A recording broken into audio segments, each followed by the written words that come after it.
A sensação que vai ficar em relação ao Endrick é de que ele foi pouco utilizado, pouco aproveitado pelo Palmeiras. O que vocês acham? Eu vi esse vídeo aqui, esse debate do pessoal da Placar TV, né, sobre isso, né? Se o Endrick foi pouco utilizado pelo Abel ou não, já que ele já vai embora, né, cara? A gente entrou agora em maio, vai ter junho, acho que abrindo a janela já vai. Deixa eu ver quando que é o aniversário dele para não falar bobagem, né? Que eu tenho que fazer os 18 anos. Ele faz dia 21 de julho. Então, assim, tem uma Copa América agora em junho, né? Começa dia 20. Então, provavelmente, ele vai embora em junho, né? Porque vai para a Copa América depois, a não ser que o Brasil seja eliminado aí, ele não provavelmente nem vai ter tempo mais para jogar. Mas, enfim, comenta aí se você acha que ele foi pouco aproveitado nesse tempo no Palmeiras. Vamos ver o que os caras têm para falar. Depois eu dou a minha humilde opinião. Bora. Eu acho que a perda do Endrick não é uma perda que será sentida tão fortemente. Eu o Endrick, acho. não, é um baita jogador, tá? Mas quanto tempo o Endrick foi titular do Palmeiras? 6 meses. Exatamente. O Palmeiras jogou. O jogador, jogou mas no os curto 4 período anos, em que ele os foi 4 titular, anos O do Flamengo, Abel. quando perdeu o Zico, Impactou. Como eu assim, acho impactou? que impactou. Impactou. O Endrick é um jogador 10 anos titular. É um jogador de 6 meses. Ah, Tudo lógico. em cima dele. O Endrick não. Eu sei, Sim, eu acho que sim. O que você acha? Porque o problema é que quem não tem feito o Endrick jogar melhor é o treinador. E por conta disso, não tem esse impacto. Quando o Endrick sentir menos esteve ainda. perto da área, quando o Endrick esteve perto da área jogando como centroavante, ele ganhou o Campeonato Você Brasileiro. diria, Facicani, que o Abel não aproveitou o Endrick Não nos aproveitou o melhor seus do Endrick. 6 meses? Não aproveitou o Ele melhor poderia do ter Endrick. aproveitado? Não aproveitou o melhor Isso é do forte. Endrick, inclusive no Olha pouco, um vídeo. Olha um vídeo. pouco que o Abel aproveitou o bom do Endrick, ele deu um Campeonato Brasileiro na reta final do Palmeiras. E com o Endrick, o Abel cometeu o maior erro dele Na Libertadores. Sociedade Esportiva Palmeiras, não ter escalado o jogo contra o moleque Boca, né? os 90 e poucos Sim. minutos da E Então, ele não assim, ia sentir aquele jogo. Como o Abel não, né, como o Abel precisa Teria aproveitar, feito alguma coisa nos 90 minutos. como o Abel Ah, precisa aproveitar melhor o Estevão e parar de baixar o moleque em linha de 5 para deixar o moleque driblar. No pouco que o Palmeiras se criou um pouquinho no primeiro tempo, ele foi para cima do lateral direito do lateral esquerdo do São Paulo, tava dando uma canseira no Wellington, até o Wellington se machucar. Aí ele tirou o posicionamento do moleque. Como o Luiz Guilherme tem que ser meia para jogar no lugar do Rafael Veiga, que não tá jogando nada. Mas ontem teve um pouquinho melhor de movimentação. Sim, porque ele começou a jogar na vaga do Richard Rios, também não tava jogando nada ontem. Então, enquanto ele não aproveitar o que ele tem de melhor, que é a alegria desses moleques para jogar futebol, que não é alegria nas pernas, essa babaquice toda, não. A alegria que eu digo é o time ter fatos novos que pensem um pouquinho fora da caixinha dessa previsibilidade chata que está o Palmeiras. O Palmeiras é um time chato hoje jogando futebol. O Palmeiras tem que voltar a ser o time que em 2020 e 2021 era um time inventivo. Era um time que eu tô concordando com surpreendia. o Facicani hoje, cara. Era um time que 4 fazia jogos diferente. e um gol. 4 Não, jogos. Não, Tirando são esse 4 jogo. jogos com desempenho bem questionável. Jogando mal, No meio do jogando caminho, mal, é que no meio do caminho houve um segundo tempo Gente, contra o dá uma Independente Porque Del o Valle. ponta não é ponta, porque o atacante não é atacante. Porque o meia tem que ser volante. E esses caras, em primeiro lugar, têm que fazer as funções deles. O Estevão tem que ser ponta. Se o teu lateral, Abel, que você tem que ficar colocando toda hora para jogar, que ninguém entende mais, ninguém aguenta mais o Marcos Rocha, fazendo um monte de lambança no time, não aguenta ser lateral, você bota o Mike, que para muita gente, inclusive aqui nessa mesa, poderia ter uma chance numa seleção brasileira. Se você tem um lateral que poderia estar numa seleção brasileira, ele não pode ser banco num cara que está aposentado, mas que está jogando futebol, que está atrapalhando o time. Bota o Mike, que você não tem problema na retomada, e você vai deixar o ponta ser ponta. Se na lateral esquerda o Piquerez está com algum tipo de problema, você bota um cara para fazer uma proteção melhor a ele, seja um Fabinho para dar um suporte melhor, já que o Richard Rios é meia, não é volante, ele é meia. Já se entendeu que o Richard Rios é meia. Como volante, o Palmeiras fica exposto. Quando ele joga mais à frente, ele joga melhor. Então, se ele não consegue fechar na marcação para não sobrecarregar o Aníbal Moreno, você divide o Fabinho na característica, sobe o Aníbal Moreno, protege mais o Piquerez e solta o ponta esquerda. Que pode ser o Estevão, que pode ser o Luiz Guilherme, que pode ser o Lázaro, que pode ser qualquer um. Mas menos um cara que vai ficar travando para pensar primeiro em travar o adversário do que jogar futebol. O Palmeiras é um time que, primeiro, ele tem que jogar futebol. Primeiro, ele tem que ser mais rápido para sair jogando. Primeiro, ele tem que ser menos lento. Primeiro, ele tem que ser mais veloz. Primeiro, ele tem que ter mais movimentação nos atacantes. Se você tem um atacante como o Endrick, que é móvel, que é inteligente, que é finalizador, ele não pode ser sacrificado para ficar o Flaco Lopes, que não briga com ninguém lá na frente, que vive de bola rebatida.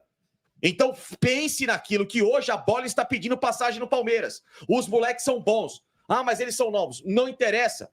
Que nem a explicação dele, o Rômulo não joga. Ah, mas ele tem que escalar uma montanha. Ele falou, e que montanha? A montanha é a bola.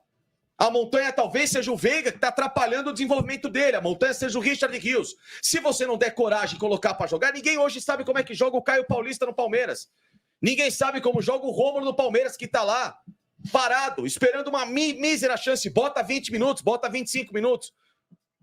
Ah, você falou, não, eu sei que ele é muito bom jogador. Se você sabe, nós aqui do outro lado não sabemos. A mesa aqui não sabe se ele é bom jogador. Sabemos pelo Campeonato Paulista. A gente tem que ver se ele é bom jogador no Palmeiras. Mas bota para jogar. Agora, toda vez a mesmice. Entra o Rony, que não tá fazendo nada, tá sem confiança, tem que esperar a vez. O Marcos Rocha não pode mais entrar em campo. Se o Veiga tá extenuado, você tira o Veiga, coloca o Luiz Guilherme. Pense o diferente. Você já fez o diferente. E quando você fez o diferente, quando você deixou de ser paternalista e foi treinador meritocrata, sabe o que aconteceu? Você foi bicampeão da Libertadores. Só isso. Eu confesso que eu vi o título e aí eu gosto de fazer isso, de assistir o vídeo com vocês mesmo. Às vezes eu assisto antes, mas eu gosto de maneira geral ver com vocês para a gente ter essa minha primeira cara do Sormani aqui. Mas, cara, eu já tinha falado sobre isso, né, do Facincani depois da virada contra o Del Valle. E eu acho que o Abel realmente, às vezes, ele dá umas exageradas com alguns jogadores, ele espera muito com outros e tudo mais, mas, cara, para eu concordar 100% com o Facincani em relação a essas coisas, o Abel precisaria não ter dado resultado. E ele já deu muito resultado, até fazendo essas coisas que a gente considera teimosa. E considero mesmo, eu considero também, não tem problema. O que eu concordo muito é da Libertadores, né? A Libertadores ali com o Endrick, com o Kelvin ainda na época, né? Ele entrou naquele jogo contra o Boca, também jogou muito. O próprio Luiz Guilherme. Então, assim, eu acho que ali realmente teve uma demora do Abel, né? E agora talvez a gente tá sentindo um pouco isso, mas uma coisa que é fato, o Palmeiras realmente precisa dar aquela mudada, né? Porque realmente tá um time previsível. O Palmeiras hoje, igual eles falaram aí, tem uma questão, né? O Palmeiras tem 1 gol em 4 jogos, mas o Palmeiras pegou uma sequência bem grata no começo do campeonato, né? Pegou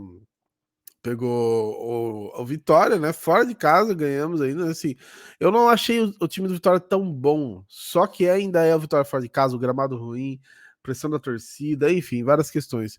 Aí contra o Inter, o Palmeiras até tava jogando bem, mas tipo, começou jogando mal, depois se acertou, e quando se acertou em campo tomou o gol, né? Então, e depois não conseguiu mais achar nada. E contra o Flamengo, aquele jogo horrível, contra o São Paulo também jogo horrível. Então a gente teve 4 primeiros jogos bem chatos. São 4 primeiros jogos que, se fosse no meio do campeonato, seria a mesma coisa. Se fosse no final, seria a mesma coisa.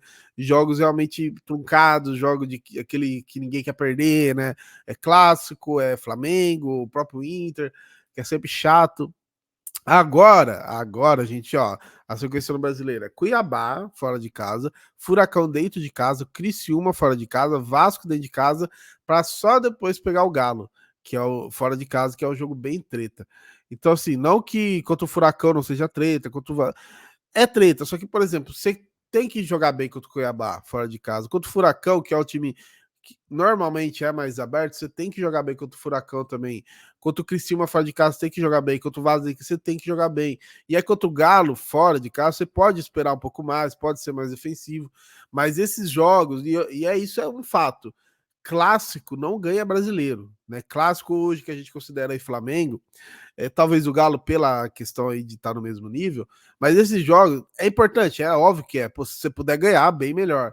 Mas não são esses jogos que vão fazer tanta diferença lá na frente. São esses 4 que eu citei aqui, né? Porque, olha, é um exemplo até bem simples aqui, ó. Você pega Cuiabá, tá até na sequência aqui, ó. Cuiabá, Atlético, Criciúma e Vasco. Vamos colocar aí que o Palmeiras vença 3 e empate 1, 10 pontos. Vamos colocar 10 pontos para também. 10 pontos, hoje o Palmeiras tem 4, né? O Palmeiras tem 5, o Palmeiras já vai para 15, já iria para 15 pontos, tá ligado? Então, assim, são esses jogos que vão pesar. Porque imagina, desses jogos, você faz 10 pontos e se empata com o Galo, por exemplo, beleza. O que você não pode é, por exemplo, aqui, ganha do Cuiabá e perde pro Furacão, empata com o Criciúma, empata com... Aí não dá. Você realmente precisa pontuar nesses jogos aqui. para depois contra o Galo poder empatar, beleza. Contra o São Paulo fora, empatou, beleza. Né? Se der para ganhar, ganha, óbvio. É bem melhor ganhar, não tem discussão. Mas esses jogos aqui, não tem jogos que não dá nem para negociar, tá ligado? Tem jogos que você tem que ganhar mesmo, e são esses jogos que vão fazer a diferença lá na frente. E descambou um pouquinho o assunto, eu sei, mas, né, dentro disso do Endrick, realmente a gente entende que faltou ali na Libertadores, mas ele deu o Campeonato Brasileiro pra gente. E o jogador novo oscilou bastante, o técnico foi teimoso, então acho que dentro das nuances aí de um jogador jovem, acho que beleza, acho que a gente vai ficar com aquele sentimento da Libertadores pro resto da vida, mas pelo menos teve esse Brasileirão absurdo que ele deu pra gente, sim. Beleza? Deixa seu like no canal, se inscreve, comenta, tamo junto.